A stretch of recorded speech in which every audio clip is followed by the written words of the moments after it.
بەناوی خی گەورە و میهرەبان هەر وەک ساڵانی ڕابردوو بۆ ئەم ساڵیش بەر لە نزیک بوونەوەی ڕۆژی عەرەفە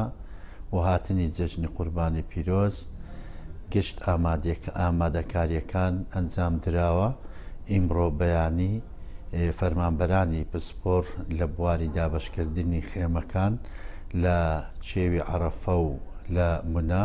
سەردانی شوێنەکانیان کرد لەگەڵ بەرپرسانی دەستەی باڵای حەج و عومرەی عێراقی هەڵسان بە دابەشکردنی ئەو خێمانەی کە بۆ حاجیانی هەرێمی کوردستان دانراوە و ئەوانش لە ڕێگەی خۆیانەوە بەسەر بەڕێوبەری کۆمپانیەکانیان دابەش کرد بۆ ئەوەی هەر کۆمپانیایەک پشتی خۆی وەرگێت و حاجیانی هەرێمی کوردستانی تیا بەحەوێتەوە. پشت بەخوا کارەکان زۆر بەڕێکی بەڕێوە دەچیت ومێدەوارین لە ڕۆژانی داهاتوو بە تایبەتیش ڕۆژی عەرەفە و ئەو دوو ڕۆژەی کە حاجیانمان لە منا دەمێنێنەوە زۆر بەڕێک و پێچی بەڕێوە بچێتێت تووشی هیچ گیر و گرفتێک نەبین. ئەگەرچی ئەم ساڵ ژمارەی حاجیان لە ساڵی پار گەلێک زیاترە،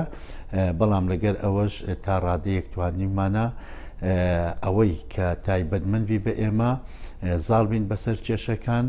ئومێدەوارین بەڕێکی بەڕێوە بچیت ئینشاء الله.